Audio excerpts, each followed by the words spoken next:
Hey, what's up, you guys? This is the Gabby Hour. I'm your host, Gabby Giselle, and welcome to episode 2 of the Gabby Hour. Today's episode is going to be super interesting. I'm very excited. We're going to be asking ChatGPT some serious questions. We're going to be asking her, am I a bad person? Do I need to be a better person? And how are we going to do that? And if you guys are not already subscribed to this channel, make sure you guys subscribe down below, turn on your notification bell so you're notified every time we drop a podcast episode, which is every Monday at 9 a.m. And also make sure you go check out my personal vlog channel. I'm currently vlogging the whole entire process of starting this podcast. And let me tell you, it has been a struggle. So if you guys want to go watch me struggle for 18 minutes, go check out the vlog channel. It's Gabby Giselle, and it'll be linked down below. Anyways, love you guys. Enjoy the rest of this podcast. And yeah. Okay, so I do have notes here. And I do have an outline for just about every episode. But sometimes, I've been straining from the outline. It's just to keep me on track anytime I get lost or I feel like I'm on a tangent. But today's episode, we're going to be asking ChatGPT to help me to become a better person. And of course, because I'm a prepared queen, I'm a Virgo, I've planned it, prepared queen, I've already got all the information that we need. So a couple of days ago, or a couple of weeks ago, something happened in my personal life. And in my relationship, my boyfriend is the nicer one. He is definitely the more patient, the more kind, the more forgiving. Me? Yeah. Not so much. And that's okay because we work really well that way. And if you guys haven't checked out the first episode, you should go check it out. But also, I talked in there a lot about how growing up, I was kind of a mean girl. I allowed a lot of people to dictate my actions and influence me in a sort of negative way that made me a little bit of a negative person. And I didn't like that about myself. And I really wanted to change. And I really worked to try and change that. And I feel like now as an adult, I definitely wouldn't categorize myself as a mean girl. But I'm also a very blunt, very outspoken, very honest person. And I think that has to do with being a Virgo. Truly, honestly. Do I believe in astrological science? I don't know. I really don't know. I've not looked into it, and I cannot influence you in that opinion. But for me, every time I see something about Virgos, I'm like, yeah. I've also had my birth chart read to me on astrologycafesomething.com, and it was pretty accurate, honestly. If you've never done that before, you should probably go do it. It's pretty interesting to read it, and even if you don't believe in it, it's just a fun little activity to do. But I have always just been kind of a skeptic almost about that sort of thing. But anytime it came to being a Virgo, anything I've read about Virgoism, Virgo syndrome, how I like to call it, I feel like it's pretty accurate. So I went to ChatGPT and I asked ChatGPT to give me a list of maybe not so good attributes of being a Virgo, because I really want to see if what ChatGPT finds on the internet about the bad things people say about Virgo are true. Okay, we're just going to start there. We're going to be talking about a little bit of that. But before we get into that, I am going to talk a little bit about how I feel about maybe the way that people perceive me. Because as I said before, I'm pretty blunt, I'm pretty honest, I'm very loud and outspoken, very opinionated. Usually when people don't agree with my opinions, they take that as me being mean or rude or whatnot, because it's different to be loud and bold. And I think I said this in the first episode, but I think it's crazy that people feel like it's bold to just have your own opinions and to say what you're thinking and to say what you feel honestly, because most people are too afraid of what other people think about them in order to be honest with themselves and with their friends and with the people around them about their opinions, their likes, their interests, and the way that they feel about them even. And especially me being Hispanic Latina, I feel like a lot of people take my aggression and take the way that I speak and they call it aggressive, or they feel like I'm super attitude and I'm super this. And it's like, no, I'm actually really nice and chill. You're just not used to that, because culturally also, I feel like Hispanics, we're a lot more aggressive and a lot more loud and opinionated than more American Western. Well, I guess this is kind of Western. I don't know, but I feel like that also has something to do with it. But with my friends, especially, if I bully you a little bit, it's because we're good friends. Like, I cannot be friends with people and not bully them a little bit. And you better be bullying me back. Like, 100%, anything I dish, I can deal. Okay? And that's how it should be. That's how I like my friends. Okay? So, but I never really bully people with things that I think would actually hurt their feelings. Now, in the cases that I do hurt their feelings, I'm always down for, having the conversation and being sorry, because one thing about me is I've learned that you have to be able to own everything you say, right? And say it with your chest. And especially when you say something and it hurts somebody's feelings, you have to say with your chest just as proudly, I'm sorry that hurt your feelings. And you have to actually feel that sort of empathy for people. And that's something that took me a long time to learn. And it doesn't happen often, but every once in a while, I feel people misunderstand me, or they take what I say and it hurts their feelings or it offends them. And even though it doesn't offend me or hurt my feelings, it's not something that would hurt me. We're going to get into that in a little bit. But a situation recently happened in my personal life. It was a little beefy sort of situation, really stupid, but it had me thinking, like, am I wrong? Like, am I mean? And I've asked so many people, and I'm just letting you know right now, a lot of the people, at least in my life, that I find to be responsible adults, I have a lot of friends that are in their 40s, 50s even, and I've talked to them about this situation, and they're like, yeah, no, I feel like you handled that pretty well. But I still kind of have this concept, and that's where this video idea, this podcast topic came about, was the idea of, am I a bad person? So, as I said, we're going to be asking ChatGPT, what does a mean person constitute? What are some Virgo attributes that maybe aren't that great? And ChatGPT answered. She gave me all the answers. So we're going to read a couple of things. I think it gave me 7 of Virgo flaws. Okay. It says, number 1, overly critical. Virgos tend to have high standards for themselves and others, which can make them come off as judgmental or nitpicky. Oh. Okay, period. Yeah, definitely. I would say that I definitely have this issue. And I think the key here is have high standards for themselves. And so because I myself have high standards for me, I feel like other people should also be able to meet those standards, which I know is not healthy and it's not fair to other people because they're not me. They don't think like me. They don't act like me. They didn't grow up in the same household that I did. You can't put your own standards for yourself onto other people in your life, especially people that have nothing to do with you. And so I feel like that's pretty true. Number 2 is they're perfectionists. They often strive for perfection, which can lead to stress, frustration, or feeling like nothing is ever good enough. If you haven't seen my most recent vlog of trying to start this podcast, that one is pretty on spot. Number 3, overthinking. Virgos analyze everything, sometimes to the point of worrying too much or getting stuck in indecision. This happens to me so often. And the other day I was talking to somebody about, she was thinking of buying some books or a bookshelf or something like that, one of my friends. And she's like, I don't know, like it's going to be like $300, or I think they were special edition books and they're like $250 for these special edition books. And it was going to be a lot of money. And she's like, I really want them, but at the same time, I don't know if it's a good decision and whatnot. And I was like, yeah, like I'm the same way. I have to sit down and really think. And recently I had to buy a new laptop for editing and for my videos and stuff like that.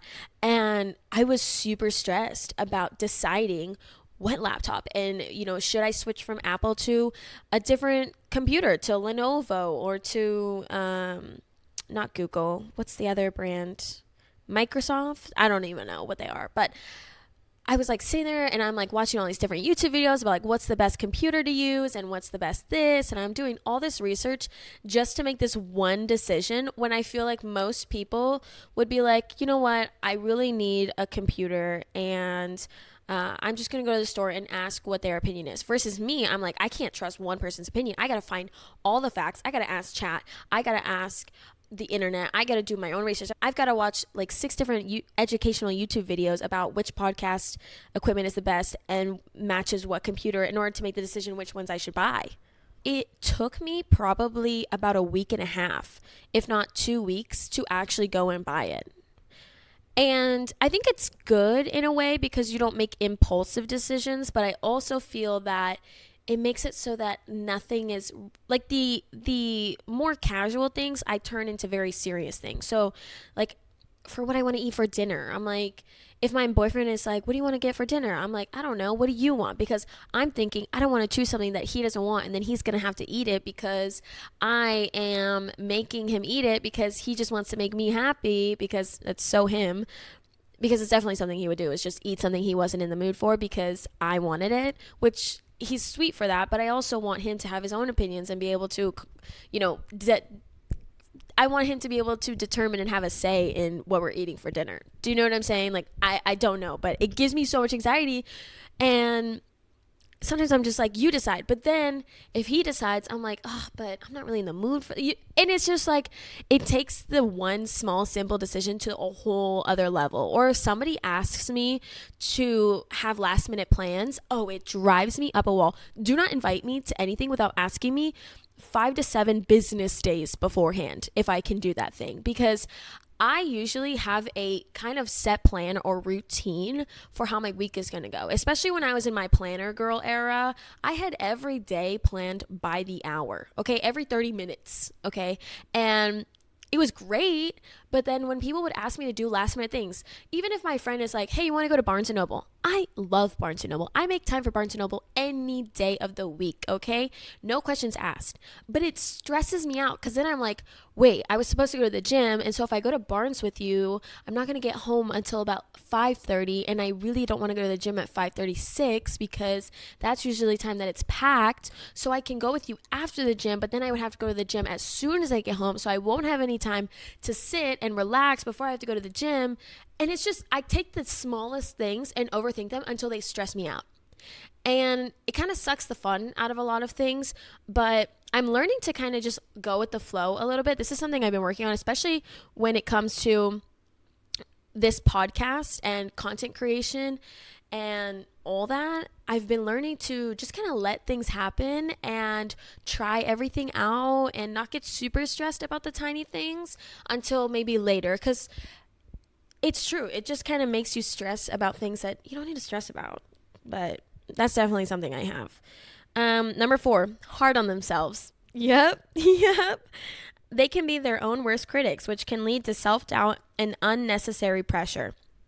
This is truly one thing that I have really noticed about myself, is that I'm so hard on myself.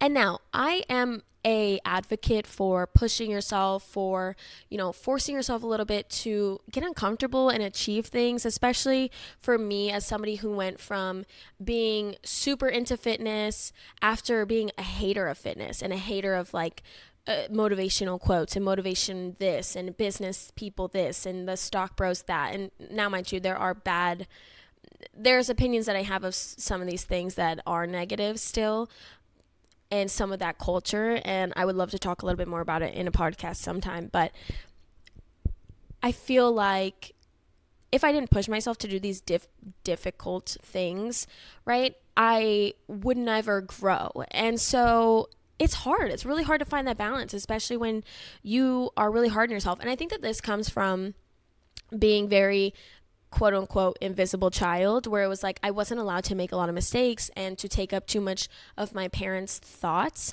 So I always just worked really, really hard to get everything right and to do everything right the first time. So that way I wouldn't have to ask my parents. I always got good grades, so that way they wouldn't be worried or stressing about my grades or me not doing good in school, because my siblings were struggling in school, my brother especially. And I feel like this comes from that, that invisible child syndrome, where I'm like, oh, I need to be better than everybody else at everything. I need to be good at everything. I cannot fail at anything. And it's not healthy, but it's also, I feel like, not the worst thing in the world to push yourself. And I just have kind of an unhealthy relationship with that. So, girl, I agree. Number 5 is reserved or distant. This is something that I definitely am. It says, sometimes Virgos struggle to open up emotionally, making them seem cold or unapproachable. This is something that I do a lot. And it used to be, I think, as a kid, to kind of push people away because I felt like I needed to intimidate people in order for them to respect me. But now I don't really care about that sort of, like, if you respect me, you respect me. If you don't, you don't. I feel like people who are going to respect you are going to respect you anyways. Like, the concept of like demand respect, I think is bullshit and manipulative and weird and like alpha male y. It's giving Andrew Tate and like, ew. But I feel like for me, it's just kind of the way that I am naturally, which then makes people feel like, oh, she's super weird or super mean or distant and whatnot. And I heard somebody say that this is just something that neurodivergent people are.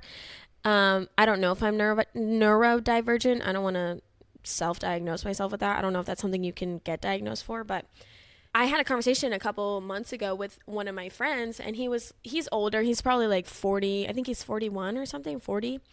And really cool guy, super nice. And he was like, "You'll grow out of that." It's just kind of like an intimidation tactic. And I'm like, "No, like I don't feel like I'm doing it to intimidate people. I just feel that I do everything in the most efficient way possible, especially when it comes to how I spend my time." So if I am going to talk to somebody or if I'm going to make friends with people, I feel like, especially as women, we're usually expected to be super like, "Oh my God, hi, how are you?" If you see, or if a man is, trying to get your attention or trying to date you or trying to put moves on you and you're not into it, you're kind of still expected to be nice to him for the sake of being nice to people. And I always thought that that was super dumb. Like, I used to think that that was so stupid and so weird. Like, what do you mean women have to just deal with it and be nice anyways because men don't want to be rejected? Like, I always thought that that was really stupid.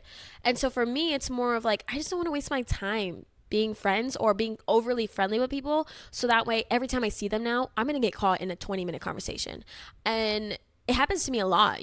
Like I said, I'm very intentional about the way that I spend my time. So when people want to spend time with me, it's usually the people that are important to me. But if I make everybody seem important to me or everybody a friend, then it's like I waste so much time talking and talking and talking to people. That's why when I go to coffee shops to go work, I put noise canceling headphones on, because if I ignore somebody, even if I can hear them a little bit, I'll just ignore people, especially if the conversation isn't important, which sounds bad, but it's never like I'll ignore you and you're like, "Hey, can I sit here?"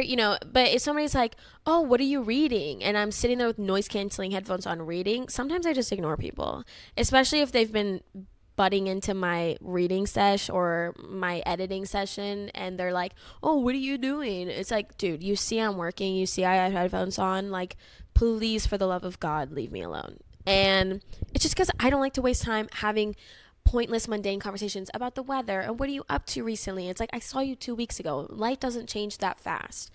And yeah, that's probably not a good thing, but it's definitely something I do, and it's not with intention of like shutting people out. My boyfriend actually said that this is how I acted the first time. This is how he perceived me when we first met. He was like, "This girl's kind of mean because she's like not very friendly and talkative and this, that, and the other." And I was like, "Really?" And he's like, "Yeah, like you were kind of mean." And I was like, "Oh shoot, like my bad."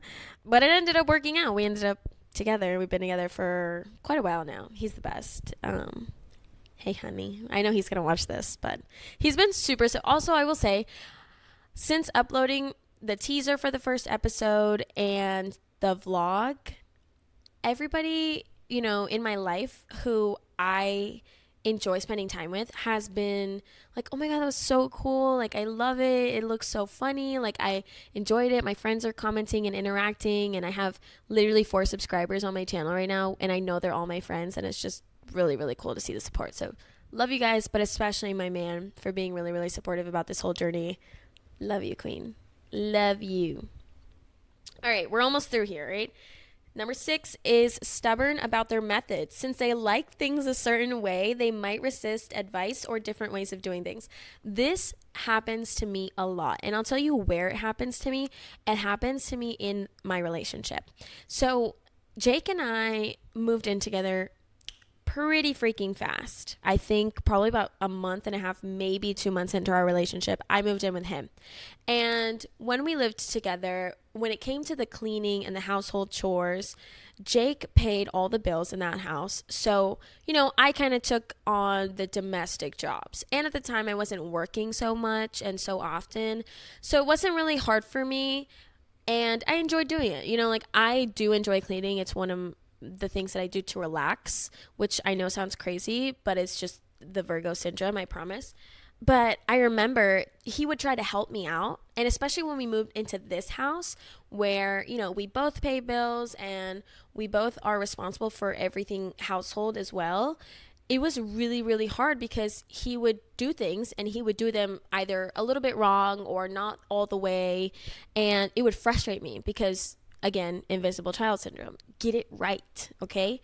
And I would just be like, no, it's fine. I'll do it. I'll do it. I'll do it. And so I spent a year and some change being like, no, I'll do it. I'll do it. I'll do it. Right. And then we moved into this house and he didn't do anything. And he doesn't know how to do anything. And I'm working a lot more and it's stressing me out that I have to uphold the house and I'm working a lot more than I was before. And, it was a lot. And now he's a lot better with helping me out because I think he's just forced himself to get a little bit uncomfortable, which is awesome and super helpful. But I had set the standard incorrectly by being like, just leave it. I'll do it. I'll finish it, right? Instead of just letting him do it, because who cares if he does it wrong? He will get it better, every time he'll do a little bit better. But it took a long time for me to just be like, Gabby, just chill. If it doesn't get done the perfect way, at least it got done. And it's something that I'm, again, learning to just be better about. And then number 7, literally just so accurate, can be impatient with others' flaws because they notice details. They may get frustrated when others are careless or don't meet their expectations. Oh, yeah. That one was a personal attack. That one was so real. Oh, gosh. That one, truly, everything on that list includes a conversation about me being impatient about other people's flaws because, like I said, I just was not allowed to make a lot of mistakes in my house. And so, not that I wasn't allowed, it was just more of like I saw my siblings making a lot of mistakes, stressing my parents out. And because I spent more time with my parents because I was younger than them, I noticed how much it stressed my parents out and I didn't want to stress them out, if that makes sense, by being another problem or making more mistakes. Also, look at my little cup. I don't know if you guys can see it, but got a new little straw. Okay.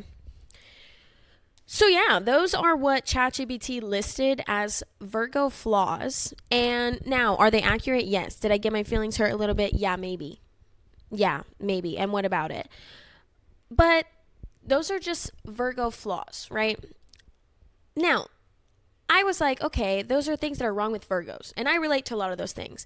Now, how do those things relate to actually bad and mean people? Okay, so I asked Chat, okay, what constitutes being a mean or a bad person? And Chat responded with, the question of what makes someone mean or bad is deeply rooted in ethics, psychology, and cultural norms. While definitions vary, here are some widely accepted traits and behaviors that might characterize a person as mean or morally questionable. Now, when I hear the words morally questionable, all I'm thinking dark romance.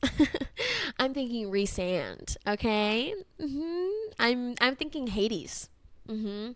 I'm thinking Zayden Ryerson, Zaddy, if you will. Anyways, but here it lists a little bit of these traits, right? So it says, core traits of a mean or bad, in quotations, mean or bad person. It says number 1 is lack of empathy, consistently indifferent to others' feelings or suffering, dismisses others' pains. You're too sensitive. That's your problem. Oh, okay. Number 1, maybe we've hit a little bit of, yeah, that might be me. And I don't think that I'm indifferent to other people's feelings. No, you know what? I don't think that this is me. I think that other people's feelings make me uncomfortable because I don't think that I can give them good advice. Or I think that my advice is going to be to tell them, hey, your decisions led to these consequences. And you can't really be mad that you're seeing consequences of your own decisions because even with me, sometimes I get upset or want to rant about the consequences to my own actions as if I'm surprised that there are consequences to my own actions.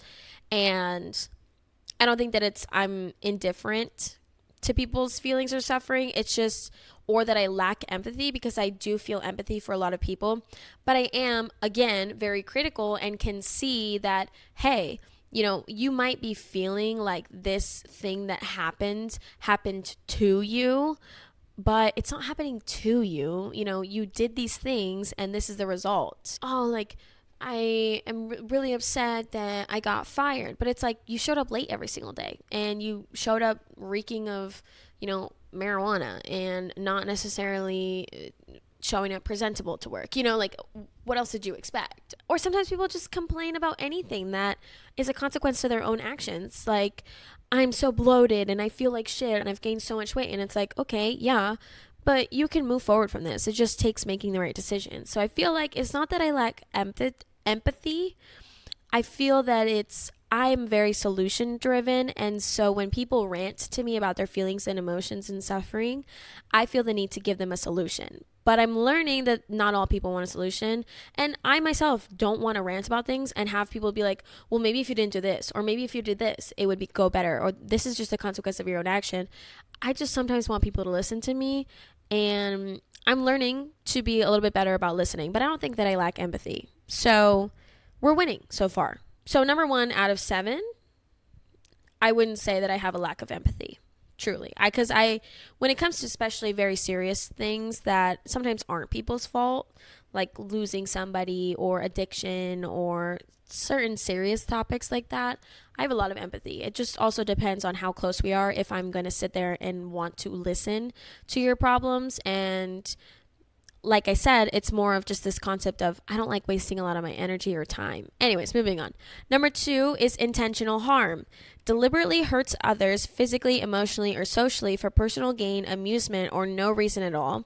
Includes bullying, manipulation, or gaslighting. Now, this is something that I take a lot of pride in that I don't do on purpose.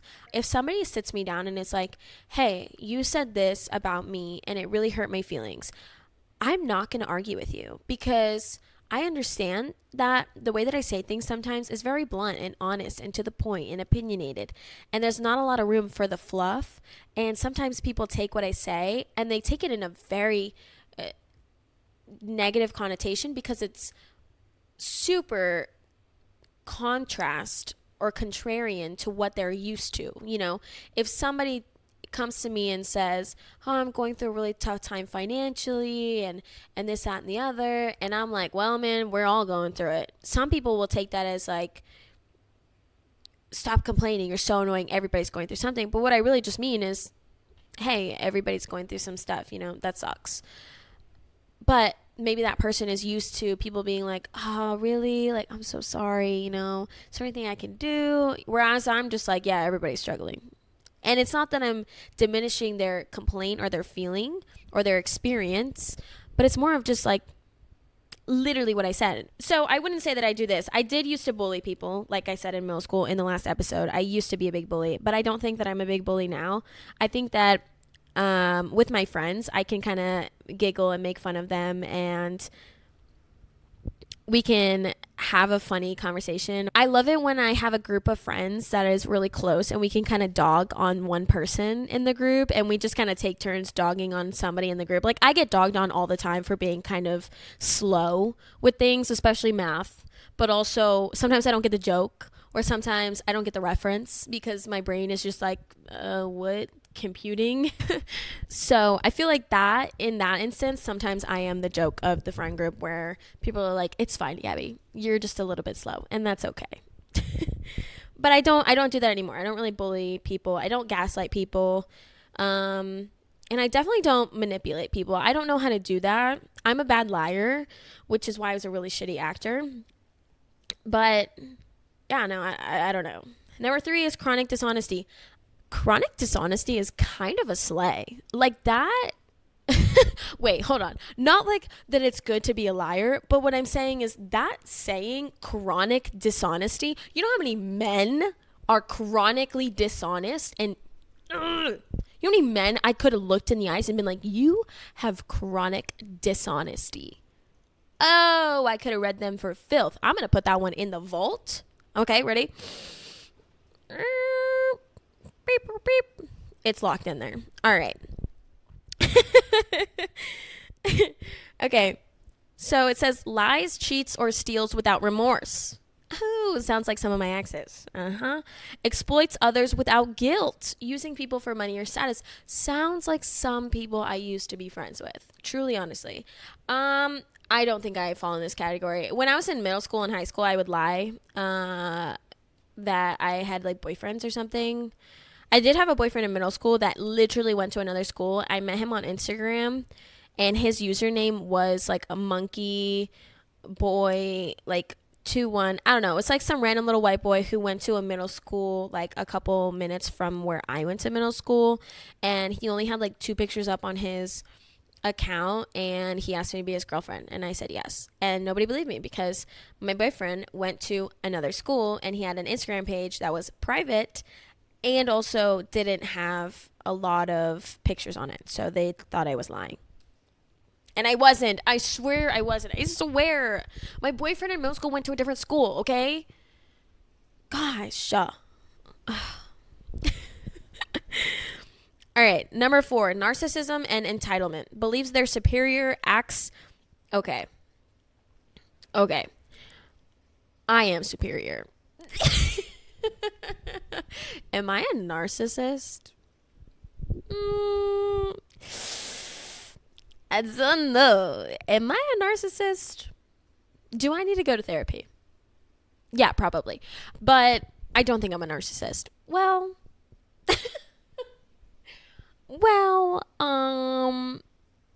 no, I wouldn't say I'm a narcissist, because a narcissist is like, I'm better than you for, like, I'm smarter than you, and I'm thiser than you, and I'm thiser than you. Gabby, shut up. Oh my God, I'm so dumb. Yeah, definitely not a narcissist, but maybe I am a little bit of like I don't know. I feel like I've worked really hard to get good at the things that I'm good at. So I'm proud of the things that I'm good at, and I know that I'm good at them. And I'm never going to be the first. Like, I feel like it's very pick me to be quote unquote humble and be like, "Oh, no, like had I uploaded my teasers and people been like, wow, that was really good. And I'm like, wow, thanks. Like, it was a lot of hard work, but you know, I did it, and this, that, and the other. Whereas I feel like some pick me ass bitch would have been like, oh no, like, it's not that good. Do you think it's good? I feel like it's not that good, but hopefully it gets views and blah, blah, blah, blah, blah. Hello, noobs. Just popped up on me. Say hi, noobs, to the podcast. This is my only daughter. She is very mean. She gets pet aggression pretty fast. And it started after I got her. Just quick little history on noobs.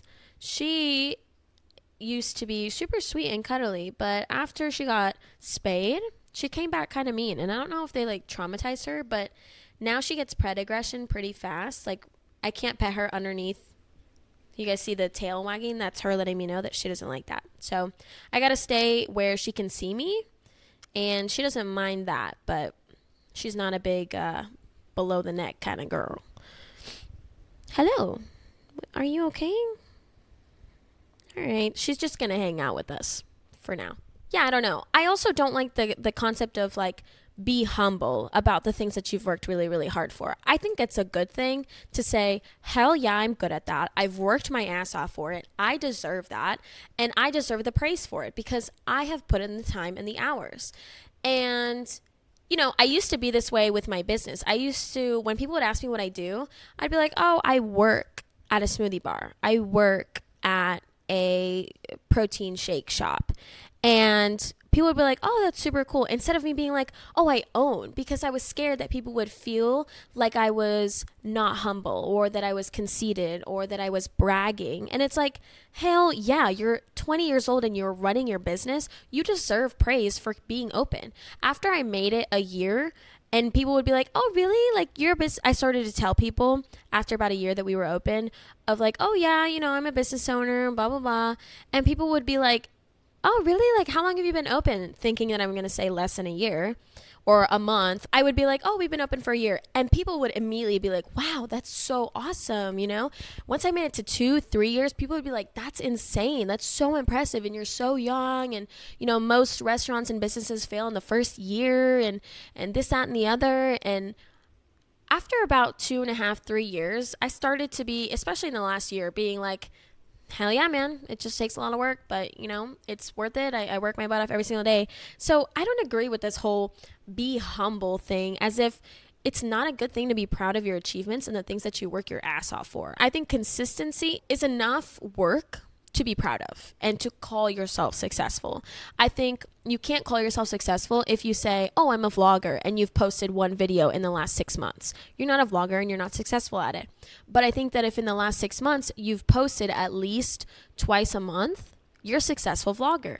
So I don't think I'm a narcissist, but I'm also going to 100% take the compliment if you compliment me for working my butt off on something that I tried really, really hard on. Like everybody who's been showing me love and support on the podcast and on my vlogs and on all the teasers that I've been posting, I'm not going to say, no, it's okay. Hell no. I spent the last 3 weeks grinding. I've invested not only my time, but my money in order to make this something that I actually enjoy doing and that can give the result that it's giving that people feel the need to compliment on. And I'm proud of that. And thank you. Number 5 is no accountability. Blames others for their mistakes, never apologizes sincerely or changes behavior. Again, I don't think this is me. I feel as though if I offend you with something that I say, I will 100% own it and apologize. And I will do my best to see from your perspective how that could have affected you or hurt your feelings and take note of it so that way next time I'm around you, I don't say something like that or in that manner. But I will also make time and space to explain to you that that was never my intention. So I don't think that's me. And number 6, cruelty to the vulnerable, mistreats animals, children, or those who can't defend themselves. Oh my God. Quick story. So a couple of months ago, probably in December, I just moved into this neighborhood, into this area. And so I switched gyms. I started going to a commercial gym. And at that gym, there's these 2 people from my middle school. Mind you, one of them is a girl who, when I moved away from my hometown and I moved to California, I was getting calls that this girl, who I've never had a conversation with, was talking shit about me at parties. And I know she didn't like me because I was close friends with the guy that she was sort of dating at the time, our junior year, because she thought there was something else going on. Little did she know, bitch, I wished. As a junior, I was in love with that man. One day we'll tell those stories because those are really, really funny stories. But I was basically like, I don't care. I don't know this girl and I don't live there anymore. So bye. But then there was also this guy there and they're dating. And this guy used to be that dude who was just super rude and obnoxious to other kids and the teacher. And he would distract the teacher and make class 30 minutes longer than it needed to be, or make the lesson 30 minutes longer than it needs to be just for the sake of being the class clown. And it's like, dude, nobody thinks you're funny. You're just annoying. We all just want to get this over with so we can do the homework and not have homework when we get home, and you're ruining that. And I remember in high school, he would be like, because we went to middle school and high school together, I believe. And so by the time we got to high school, he would see me and we'd be in like a group of people and they'd be like, oh, do you know Gabby? And he'd be like, oh yeah, she doesn't like me. And I'd be like, what? And he'd be like, yeah, you don't like me. You just like, you always have that face on when you see me. And I'm like, yeah, maybe because you're rude and annoying when you say stuff like that. Like, I don't know. It's not that I don't like you. I don't even know you. It's just the way that you act is not somebody that I want to hang around, you know? It's not that I don't like you. I don't even know you. And he'd be like, no, it's fine. You don't like me. You don't like me. Anyways, I digress. I saw him at the gym with this girl and apparently they're dating, which is just like 2 peas in a pod. Good for you. This dude used to make jokes with the autistic kids at our school, all the ESC kids, or I don't know what it's called in your state, but it's basically all the kids with learning disabilities or autism or some sort of disability, if you want to call it that, that makes it so they need a little bit of extra care.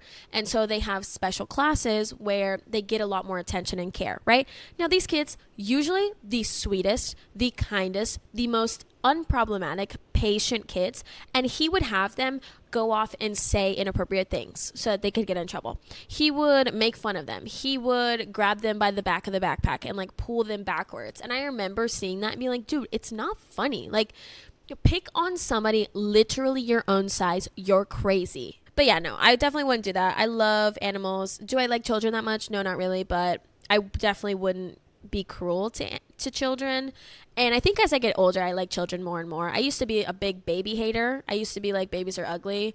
And while I think babies are ugly when they come out of the womb still, I think once they're like all wrapped up in their little blankets, oh, they're so cute. The other day, a baby came into the shop and I was like, let me hold it. And I used to be like super scared to hold babies. And I don't know. I think it's because I'm in a really stable relationship, and it's the first relationship I've ever been in this long, but also that I've lived with somebody. And I don't know, something about my man just makes me want to have a baby. Do you know what I'm saying? There's something about my man just makes me want to homestead. Something about my man just makes me want to go make some sourdough, okay, to home make, okay? Something about my man makes me want to put on a milkmaid dress and go to my garden and pick out some chamomile for my tea later. Do you know what I'm saying? All right. Anyways, so definitely not that one. But last but certainly not least is prejudice and dehumanization. Oh, does that sound familiar? Does that sound familiar? Maybe a certain group of politically driven human beings in the United States right now. Prejudice and dehumanization of other people. Yeah, definitely not me. We're just going to skim right past that one. I'm just going to plant that little seed in your head, and I hope you have a good day. And then it says gray areas and context matters. Occasional meanness versus chronic behavior. Everyone can be rude or selfish at times, but consistency matters. Seriously, lock in. Get consistently, chronically, behaviorally bad. Okay? Seriously, dude, if you don't lock in right now, if you don't lock in and start taking calls right now and having chronic behavioral issues, we're going to have a problem. Lock the fuck in. Ugh. Seriously, dude, if you don't start having literally just consistent meanness in the goddamn office right now, you better lock the fuck in. Lock the fuck in. Don't even look at me like that, Chad. Chad, shut the fuck up. Lock the fuck in. All right? Consistency is key. Period. Period. Consistency truly is key. It says mental health, some traits like lack of empathy may stem from disorders such as antisocial personality disorder, but this doesn't excuse harm. Okay, period. And then at the bottom, I love that ChatGPT just be pulling everything, right? It says, philosophical perspective. Aristotle says, a bad person habitually chooses vices like cowardice or greed over virtues. That is kind of a slay. Aristotle is really out here speaking facts. I'm getting senile. Here sitting down recording this episode. Sorry. Anyways, as I was saying, utilitarianism is a person whose actions consistently create more harm than good. Okay, period. So yeah. Those are all the features that ChatGPT thinks that bad or mean people have. Now, it says at the end, final thought. All right. Labeling someone as bad is often reductive. People are complex, but repeated cruelty, exploitation, or malice without remorse are strong indicators. Conversely, growth and accountability can redefine a person. Period. I love this. Hey, Noobs. Noobs is back. She just wants the attention. She likes the camera. Hello. After I've just sat here for 50 minutes and talked about bad attributes, we're going to learn how to be a better person. This is what this whole journey has been about. How can I become just a better person? And not necessarily because I'm not the absolute baddest bitch ever alive. There's the narcissism kicking in. But also, seriously, I think it's important to kind of reflect on yourself and have these conversations with yourselves of like, am I in the wrong? Did I do something wrong? Should I apologize type beat? And so it gave me a list of 10 ways to become a better person. So I'm going to list them off kind of quick to you, but it says Practice active listening. Give people your full attention, avoid interrupting, and focus on understanding rather than just responding. This is something I definitely struggle with, so that's a good key point. Sometimes I feel like when people are explaining things to me, especially when they're talking about their problems, I just want to give them a solution, like I said earlier. And so I interrupt them, and then they keep talking, and then I'm like, oh, I interrupted them. And then I feel like shit because I interrupted them, because I hate when people interrupt me. So yeah, I feel like this is definitely a good one. Number 2 is pause before reacting. When something upsets you, take a deep breath and count to 3 before responding to avoid reacting impulsively. Oh, baby. When I tell you, I've learned this one so deeply to the point where if something pisses me off, I quite literally get up and walk away. Okay, if I'm on the phone with somebody, this happens a lot when I'm on the phone with my mom. She'll say something that I'm like, girl, don't piss me off. And I'll be like, don't talk to me like that. And she'll be like, I'm going to say whatever I want. Don't tell me how I can talk to you. And I'm just like, okay, love you. I'll talk to you later. And I will hang up on my mother if I feel like she is out of place. Truly, honestly, life is too short to have conversations with people who are being rude or disrespectful towards you for literally no reason. Now, life is also too short to not call people out on their bullshit. So don't be afraid to come circle back around in about 6 business days after you've thought about a really, really good comeback and beat them down. Okay. WWE SmackDown. Anyways, we're going to be a better person. So number 3, put yourself in others' shoes. Try to see situations from other people's perspectives to develop more empathy and understanding. This is also something I've been working on a lot in the last couple of years. And I think I would say that I've gotten pretty good at it. I feel that I'm not good at this all the time, but I also am very self-aware about the fact that sometimes I put my expectations for myself on other people. Number 4 is show small acts of kindness, compliment someone, hold the door open, or check in on a friend. Small gestures can make a big difference. I feel like this is something I try to do every once in a while. Sometimes I forget though. I'm not going to lie, especially because I don't see my friends very often. And so I don't know. But I try to be a generally nice person to especially strangers out on the street because I don't know them. They haven't done anything to me. So, slay. Number 5 is practice gratitude. This is something that I used to do a lot. I used to sit every morning and write down 3 or 4 things that I was grateful for that day. But it got really repetitive and kind of felt like it was counterproductive because I could just think about those things. I don't really need to write them down. But I love to listen to, now this is a big shout out to Londrell. If you guys don't know who he is, he makes really awesome, high vibrational, good vibes music. And he has a song called Gratitude, and it's so good. It's like, gratitude for the sunrise, gratitude for the moonlight. Every day feels like a new life. And it's just such a good vibe, and it puts me in a good mood. And that's also a tip I will give to you guys. If you feel like you're in a slump, especially when I was in a super deep depression, and every once in a while I will get into kind of a depressive season of my life where I really need just a little bit of positivity, switch up what you listen to in the morning. Like if you wake up, get in your car, go to work, and you're listening to like super aggressive, like rap or rock or even pop music that is very kind of hateful, even though it's not necessarily evil or hateful or bad, it just has a lot of aggressive words in it. Try listening to just some like high vibe music, some slow R&B, some Londrell. Highly recommend Londrell. He's got tons of other music that I really enjoy, so go check him out. Number 6 is develop self-awareness. I am probably the most self-aware person in the entire world. Now, what I will say is that self-awareness in itself is not productive. I think that most people nowadays, especially with so much education on social media about mental health and about narcissists and toxicity and all this other shit, people are really, really good about knowing themselves and knowing what they are bad at and how they make mistakes. I don't think that people are very good at taking that information, realizing when they're triggered, realizing when they're projecting, and then changing the behavior. I feel that is where people struggle. And sometimes they think that self-awareness itself is productive and is better. But just because you know you're a shitty person doesn't mean you're actively trying to be a better person.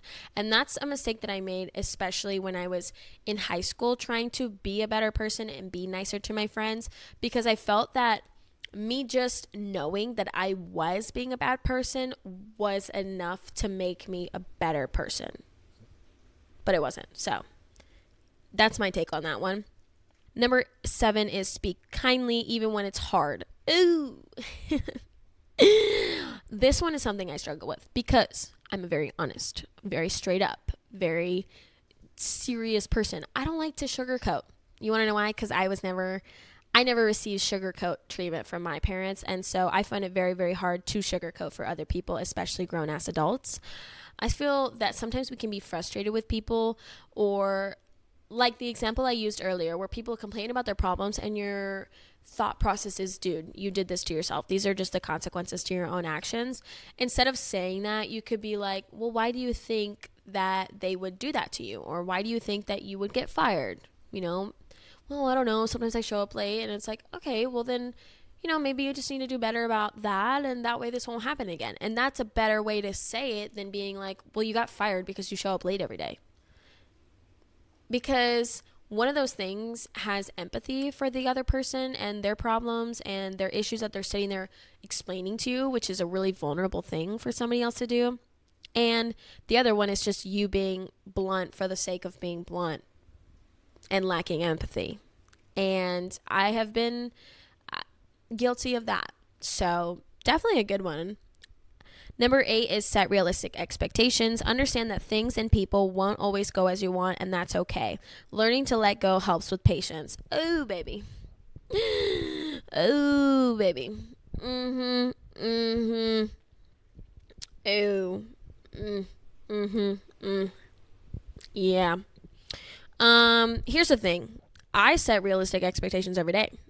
I just expect people to be adults. And sometimes they're not adults. Sometimes adults act like emotionally unintelligent, stupid children. Yeah, and then I have to do what I have to do best, which is be a bitch about it. And then they learn. Period. I don't know if I agree with setting realistic expectations, but I also feel that allowing your realistic expectations to constantly not be met by somebody and still accepting them or treating them as if they didn't do anything wrong is just enabling behavior that you probably shouldn't be enabling. But at the same time, it is good to just kind of let things go and not stress out over things you can't control, because you can't control the actions of other people. You can only control your reaction. And I know that sounds really corny and stupid, but it's very much true. Number 9 is take care of yourself. When you're well rested, nourished, and less stressed, it's easier to be patient and kind. Oh my God. What do you mean? What do you mean? I have to eat vegetables and drink water every day and get like 30 minutes of activity? Ugh. I don't wanna. Okay? Sometimes I just want to sit on my couch and play COD. And sometimes I just want to sit and read my little book and read my little romantic novel, okay? And what's so wrong with that? Like, why do I need to be well rested? Why can't I not stay up until 3 a.m. reading about how the dragons and the love of my life are mated? And they're mated to me, and there's a 3-way bond, and I can feel when they have sex too. And they can feel when we have sex. Life is so hard. Truly not a good time. I'm just kidding. Okay, I think that I agree with this. I think that when I used to be really, really unhealthy was when I was really the meanest person. Because I think, in my opinion, and I truly believe this, that your gut health is directly affecting your mental health. And I truly, truly, truly believe that. Now, I'm not a doctor. I'm not diagnosing anybody. I'm not saying, your gut health is the cause of your depression. But for me, when I started to eat healthy and take care of my body and move my body, my attitude got better because I started sleeping better. And so I was better rested. And so I had more patience. And so I had, just a larger attention span. And I genuinely think that is a really, really big part of life in general. Not just to be a good person or a nice person, but to just be happy in life also is to take care of yourself. Number 10 is forgive quickly. This one I disagree with. Because I think that you don't have to forgive other people. And you don't have to, and I think that there's 2 different kinds of forgiveness. There's forgiveness for you, where it's like, I forgive this person, but I don't need to let them know that I forgive them because I don't want to speak to them again. I don't want to have a conversation. And you know what? I'm just going to heal from whatever they did to me or however they made me feel. And I'm going to move on. And I'm just not going to dwell in it. I'm not going to hate them for it. I don't want to harbor that for me. And then there's the forgiveness of like, I forgive you. right? And I think not everybody deserves the I forgive you. Sometimes people deserve just to see you disappear from their lives and to never speak to them again. And I think that's okay. And I think that it's okay to not get over something to the point of being like, oh, I can just be normal around this person who like totally treated me like shit and turned their back on me and cheated on me or did this to me and did that to me. I think it's okay to not do that. And I think it's ridiculous. Again, it's the same thing as the concept of being humble. Like, yes, but at the same time, stand your ground. I think so many people, for the sake of being cool with everybody, will forgive people like this because they're like, oh, we talked it out and they said they're sorry. So it's like, okay, people say that all the time. Do they mean it? How do you know they mean it?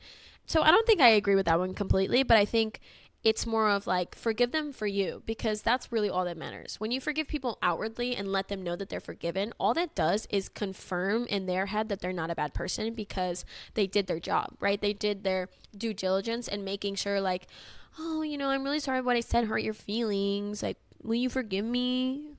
And it's like, how are you like, are you really sorry about what you did to me? It's like, prove it. Prove that you're really sorry to me by acting differently, by apologizing with some sort of emotion and effort. So many people will be like, no, like, I didn't mean it like that. And it's like, no. Sit down. Because I've been on the other side of the person who fucked up. Sit down, sit in your shit, reminisce about what you might have done wrong or where you went wrong, and correct the behavior. And understand that before you come to somebody and are like, hey, I really want to apologize about this and this and this. I know that it was wrong of me to just say this or to say it this way or to assume.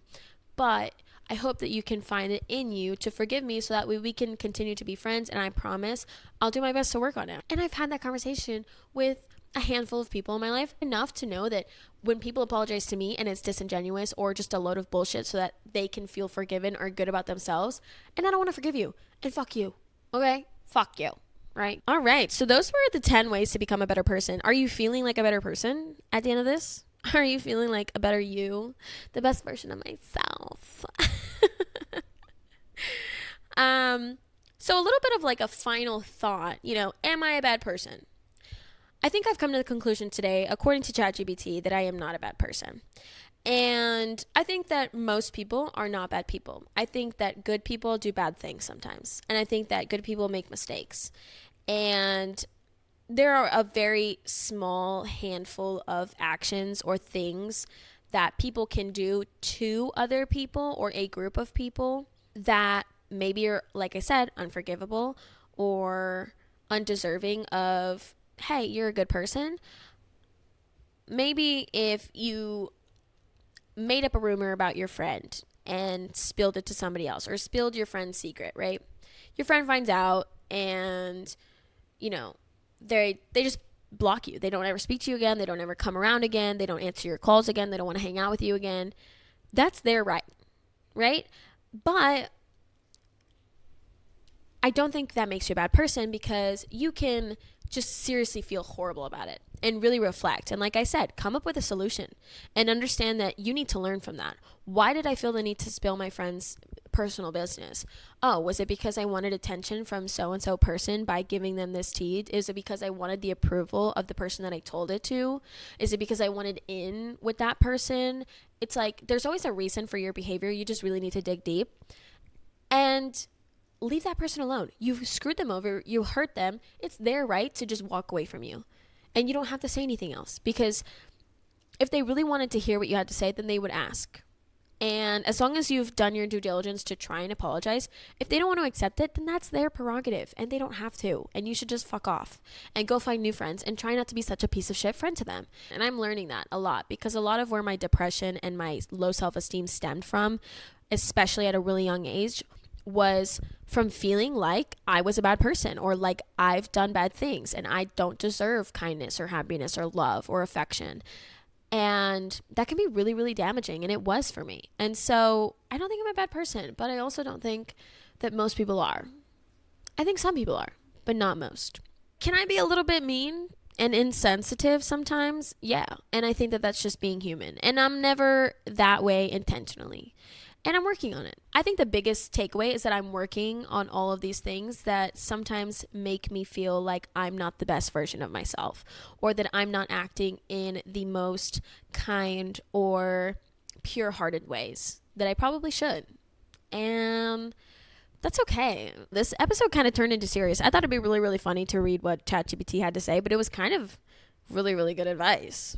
So here goes ChatGPT. Shout out them. I asked ChatGPT if they think that I'm a bad person. Okay.